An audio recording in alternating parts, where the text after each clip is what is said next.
जोंनि बर' लिडारफ्रा बाहा national media फैबा इन्टारभिउखौनो होनो हाया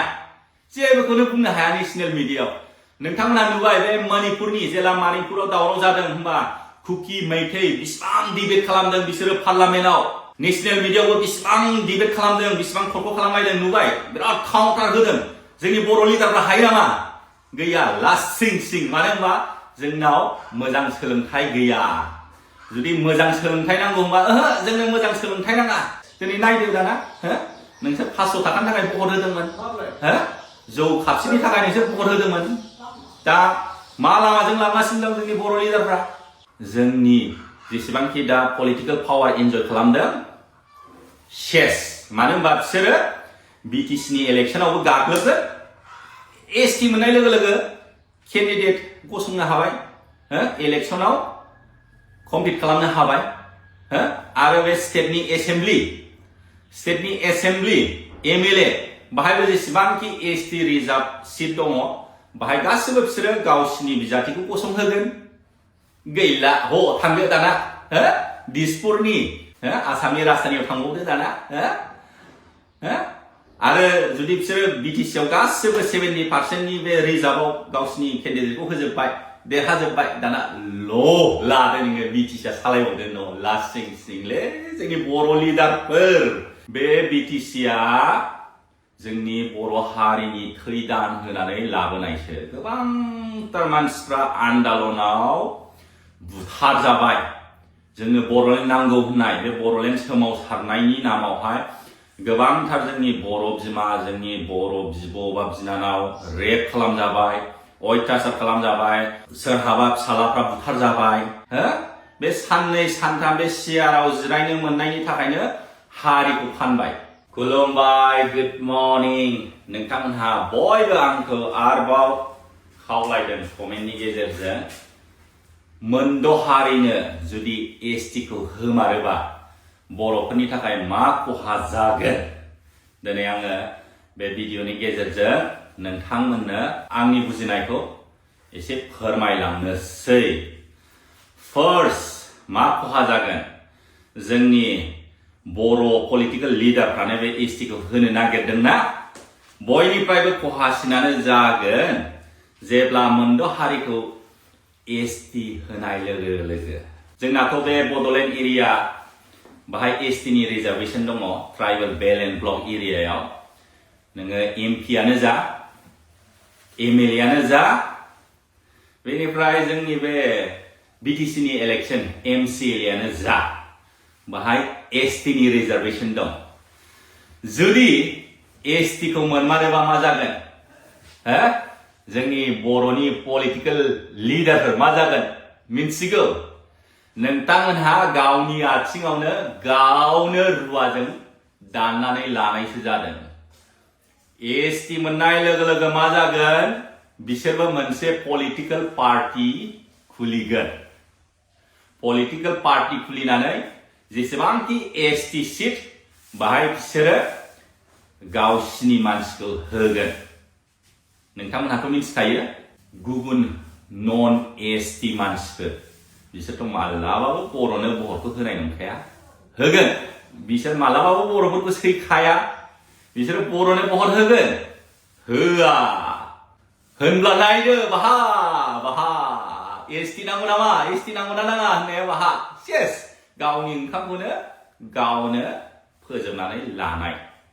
आरो मोनसे खोथाया बुंबावो गावनि आथिङावनो गावनो रुवाजों दाननानै लानाय गेलेबावदो दाना बिटिसिनि चिफ जाबावदो बिटिसिनि इएम जाबावदो दाना आसामनि एमएलए जाबावदो बाहा नोंसोर हागोन बिसोरजों बर'नाथ' गावजों गाव अलरेडि बोफ्लेलायखाबाय भटफ्रा नोंसोर हागोन नोंसोर हागोन जुजिनो हागोन बिसोर लेखा फरायावबोथ' गोरोंखा बिसोरो नोंसोरथ' गैया बाहा ना डिग्रियानो दं ना मोजाङानो फरायनाय बिसोरो हास्लाबगोन मालाय मोजां कलेज मोजां इउनिभार्सिटियाव फरायनानै मोजां गियान लानानै फैखानाय एसटि होबा मा जागोन नोंसोर सानदों गावसोरनो राजा जाबाय थानो हागोन नैबे खेबसेखौल' राजा जानो हागोन नेक्स्टनिफ्राय आउट गैलाबो एसटि मोननाय लोगो लोगो मालाय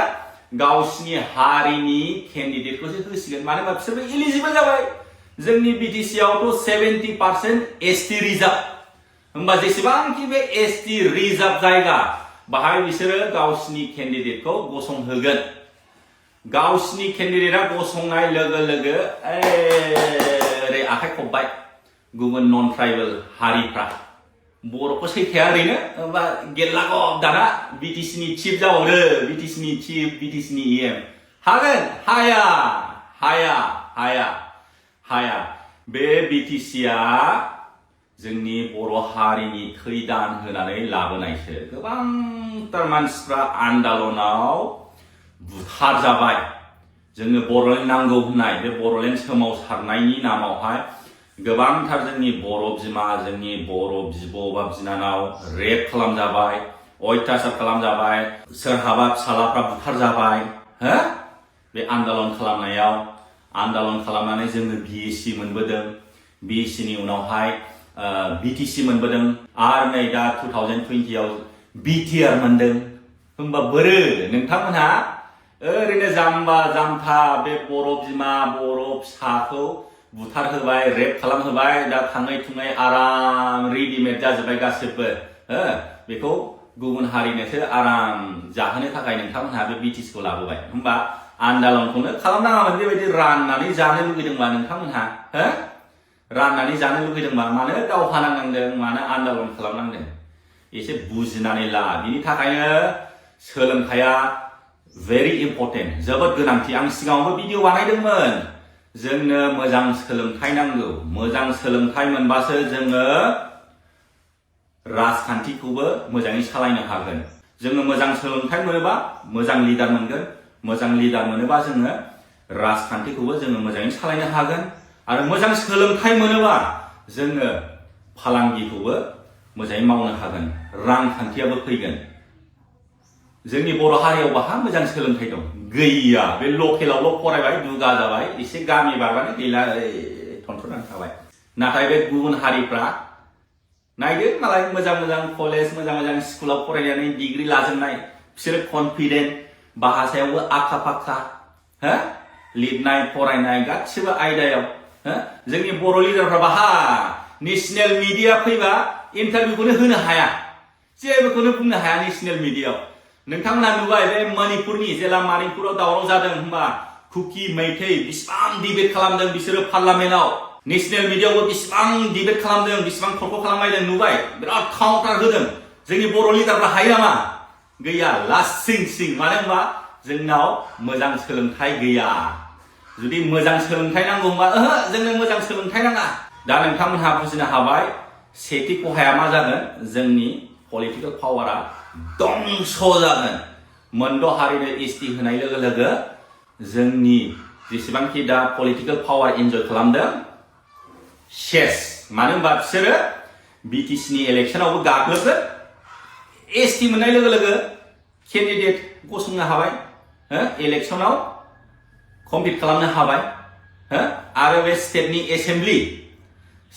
एसेम्बलि MLA बाहायबो जेसेबांखि एसटि रिजार्भ सिट दङ बाहाय गासिबो बिसोरो गावसिनि बिजाथिखौ गसंहोगोन गैला थांदो दाना दिसपुरनि आसामनि राजधानियाव थांबावदो दाना आरो जुदि बिसोरो बिटिसिआव गासिबो 70%नि बे रिजार्भआव गावसिनि केन्डिडेटखौ होजोबबाय देरहाजोबबाय दाना लादो नोङो बिटिसिआ सालायबावदो न' लासिं सिंलै जोंनि बर' लिडारफोर सोरबा मोजां लेखा गोरों सोरबा IAS IPS बा सोरबा ACS बिदिनो गिदिर गिदिर अफिसारफोर एडभाइस होयोबा नोंथांमोनहा धोमखियोसो नोंलाय मा रोंगौ बाद दे गुलि मार नों जे मावदों बेखौ मावनानै जाबाय था बेफोरबायदि होननानैसो धमखि होयो बेफोरबायदिनि थाखायनो बिदि जालांगासिनो दङ आं आसा खालामबाय नोंथांमोनहा सेथि प्रब्लेमखौ बुजिनो हाबाय दाना नैथि प्रब्लेमानो जाहैबाय एजुकेशनल इन्स्टिट्यूशनफ्राव एडमिशन मोननाय एसटि रिजार्भनि कलेज बा इउनिभार्सिटि जों बाहा मोननो जोंनि मार्क्सफ्रा ओरैबायदि खादौबा बिराद लेस जायो मालाय बिसोरथ' अलरेडि एडभान्सखा अलरेडि रोंखानाय राखानाय आरो एसटि रिजार्भ मोनबावोबा बिसोरो जेसेबांखि स्कुल कलेजनि बे एसटि रिजार्भआव एडमिशन होयोबा सेस बिसोर लाजोबगोन जों बर'फ्रा गैया आन्दायनानै थादो। थामथियानो जाहैबाय आर साख्रिनि ST रिजार्भेसन जेसेबांखि ST रिजार्भेसन साख्रि दङ बाहाय बिसोरनो मोनजोब्बाय मानो होनबा जोंनाथ' गैखाया पार्सेन्टेजखौबो जोङो मोजाङै मोननो हाया। दा ST रिजार्भआवबो नों ST होननानै जायाथ' सोरनि मार्क्सआ रासिन बेखौसो नायो हो बिसोरनि मार्क्सफ्रा अलरेडि हाइखा मालाय बिसोर गोरोंखा हो बिसोरो अलरेडि बिराद एडभान्सखा बिसोरनि पार्सेन्टेजफ्रा अलरेडि जोंनि बर' हारिफोरनिफ्राय बारासिन मोनखायो मानो होनबा बिसोरो आनरिजार्भ केटेगरियावबो बिसोर कमप्लिट खालामनो हाखायो। अब्ला बिसोरो आनरिजार्भ केटेगरियावबो कमप्लिट खालामबाय आरो बे STनि रिजार्भेसनावबो कमप्लिट खालामबाय होनबा न' लादो जोंनि बर'फोर जाम्बाफोर लाबावदो न' दाना साख्रिखौबो गोथाङैनो गोथैलै जोंनि बर' हारिया बबे लामाजों थांगासिनो दं बे साननै सानथामनि सियारनि थाखायनो हारिखौ फानबाय हो बे साननै सानथाम बे सियाराव जिरायनो मोननायनि थाखायनो हारिखौ फानबाय। नों बोसोरबा बा 10 बोसोरल'सो इन्जय खालामबाय नाथाय नोंनि इयुननि जोलैया मा जागोन ना नोंनि फिसा फिसौ मा जागोन उनावहाय मा जागोन हो मिन्थिदों बेखौ हो जेरै नोंथांमोनहा नायदो जोंनि बे बड'लेण्ड एरियायाव खुनु बांगाल होननायानो गैयामोन। बेखौ सोर लाबोदों बांगालफोरखौ जोंनि बे कंग्रेसनि MLA गोदोनि बिसोर बे बांगालफोरखौ सोनानै दोनफैजोबदों भट बेंकनि थाखाय। दा बेफोरबायदिनि थाखायनो दिनै एरलांबाय नै जोंनि बर' हारियासो खमायनायनिफ्राय खमायलांबाय मा जोंनि बर' हारिया मा फिसाखौनो लाला खुनुरुखुम सासेल' लायो सोरबा लाबावला। दा मालाय नै बांगालफ्रा साब्रै साबा हाबा लायो बिसि बेनिफ्राय गथ' खाङो हो सासे हिनजावना 8 जन 9 जन गथ' दं बिसिनि पपुलेसना बांगासिनो आरो डेम'क्रेटिक कान्ट्रियाव पपुलेसन इज ए पावार जायनि हारिया पपुलेसन बारा गभर्नमेन्टआबो बेखौसो इम्परटेन्स होयो मानो होनबा भट बेंक भट नांगौ भट गैयाबा देरहाया बुजिनो हादोंना। दा जोङो खौसेथि जानांसिगोन जोंनि बर' हारिफ्रा जोंनि रायजो राजाफ्रा जोङो इलेक्शन समाव मेगन खाना जानो नाङा सोरबा जौ पेक मोनसे मोनलोंबानो बेदर एसे मोनजाबानो गैला आरो सोरबा 500 थाखा मोनबानो होबाय बिजों बायजाबाय। दा बेफोरनि थाखायथ' सेस दिनै नायदो दाना हो नोंसोर 500 थाखानि थाखाय भट होदोंमोन हो जौ खापसेनि थाखाय नोंसोर भट होदोंमोन दा मा लामाजों लांगासिनो दं जोंनि बर' लिडारफ्रा बुजिबायना हो गोदो न' बड'लेण्ड न' रेस होनोमोन दा बोरो गैला हो जेबो एगेन्स्टखौनो बुंनो हाला पलिटिक्सआव फैनाय लोगो लोगो बुजिबायना। आसा खालामबाय दा नोंथांमोनहा बुजिनो हाबाय होननानै जुदि बे मोनद' हारिनो ST होयोबा मा खहा जागोन बयनिफ्रायबो खहासिना जोंनि बर' हारियानो जागोन मानो होनबा जोंनि बर' हारिनि एजुकेशन लेभेला दाबो गैया बिराद ल' हो जोङो पुरा BTC खौ सेनानै लाजागोन जोङो गोबांथार मानसि बुथारजानानै थैदान होनानै रेप खालामजानानै दिनै जोङो बे BTC खौ लाबोदोंमोन दा मालाय हारिखौसो सालायहोनोसै आरो ST जानाय लोगो लोगो बिसोरबो कमप्लिट खालामनो हाबाय हो नोङो जुदि इलेक्शनाव गेलेयोबा बिसोर देरहाजोबगोन जोंनाथ' बर'फ्रा गावजों गाव लिडार जानो लुबैलायनानै गैखाला रानलायलायखाबाय गैखाला बर'नि बखरा गैखाला एबसुलुट मेजरिटि गैला दा बेफोरबायदिनि थाखायथ' गुबुन हारिखौ फुस्लायनानै जों नोंसिनो ST होगोन जोङो भट हो बिदि होननानै नै दा प्रब्लेमा बाहायनो जादों बुजिबायना। एजुकेशनेल इन्स्टिट्यूशन कलेज इउनिभार्सिटियावबो एडमिशन मोननाय नंखाया बर' हारिया आं होनखायो आरो साख्रियावबो सेस सेनानै लाजोबगोन। आं आसा खालामबाय नोंथांमोनहा बे भिडिअनि गेजेरजों बुजिनो हाबाय होननानै शेयार खालाम बेसेबां हायो हा आङो भिडिअखौ बायनो फोजोबनोसै बाय बाय जय बर' हारिनि।